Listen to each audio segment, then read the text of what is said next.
TNPSC மற்றும் dead தேர்வுக்கான 10ஆம் வகுப்பு தமிழ் இயல் 1 முக்கிய 30 வினாக்களை காண்போம். "அன்னை மொழியே" பாடலின் ஆசிரியர் யார்?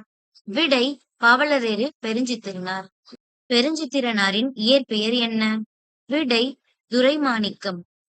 பெருஞ்சித்திரனார் நடத்திய இதழ்கள் யாவை? விடை: தென்மொழி, தமிழ்ச்சிட்டு.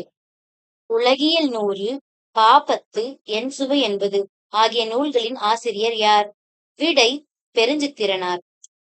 பெருஞ்சித்திரனாரின் எந்த நூல் தமிழுக்கு கருவூலமாய் அமைந்தது? விடை: திருக்குறள் மெய்ப்பொருளுரை. "சாகும் போதும் தமிழ் படித்து சாக வேண்டும் என்றான், சாம்பலும் தமிழ் மணந்து வேக வேண்டும்" என கூறியவர்? விடை: சச்சினானந்தன்.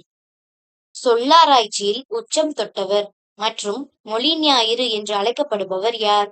விடை: தேவநேய பாவாணர். நெற்பயிர், புல் ஆகியவற்றின் இளநிலை எவ்வாறு அழைக்கப்படும்? விடை: நாற்று. வாழை மரத்தின் இளநிலை எவ்வாறு அழைக்கப்படும்? விடை: கன்று. தென்னையின் இளநிலை எவ்வாறு அழைக்கப்படும்? விடை: பிள்ளை.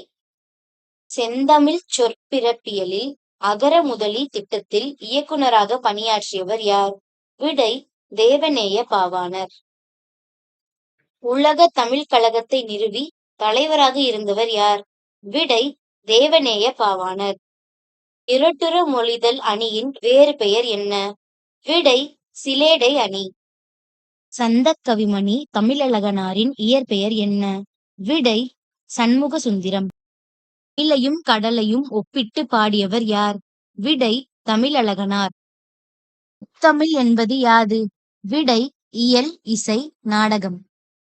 கடல் தரும் 3 வகையான சங்குகள் யாவை? விடை: வெண்சங்கு, சலஞ்சலம், பாஞ்சசன்யம். சார்பெழுத்துக்கள் எத்தனை வகைப்படும்? விடை: 10. உயிரளபடை எத்தனை வகைப்படும்? விடை: 3. செய்யுளிசை அளபடை, இன்னிசை அளபடை, சொல்லிசை அளபடை. இசைநிறை அளபடை என்பது எது? செய்யுளிசை அளபடை ஓசை குறையும் போது அதனை நிறைவு செய்ய வருவது. பெயர் சொல் எச்சச் சொல்லாக திரிந்து அளபெடுப்பது எது? விடை: சொல்லிசை அளபடை. தொழிற்பெயர் என்றால் என்ன? விடை: ஒரு வினையின் பெயராக அமைந்து காலம் காட்டாமல் வருவது. எடுத்துக்காட்டு: படித்தல், ஆடல். யுதநிலை திரிந்த தொழில் பெயருக்கு உதாரணம் தருக. விடை: சுடு, சூடு, கெடு, கேடு. இணையாளனையும் பெயர் என்றால் என்ன? விடை: ஒரு வினைமுற்று பெயரின் தன்மையை அடைந்து வேற்றுமை உருபு ஏற்றும் ஏற்காமலும் வேறொரு பயனிலையை கொண்டு முடிவது. எடுத்துக்காட்டு: வந்தவர் அவர்தான். எழில் முதல்வன் எழுதிய எந்த நூலுக்காக சாகித்ய அகாதமி விருது கிடைத்தது? விடை: புதிய உரைநடை. வாழையடி வாழை என வந்த திரிகூட்ட மரபினில் இப்பாடல் யாரை சார்ந்தது? விடை: இராமலிங்க அடிகளார். தூய்த்தல் பொருள் தருக. விடை: கற்பது, நுகர்தல். மேவலால் பொருள் தருக.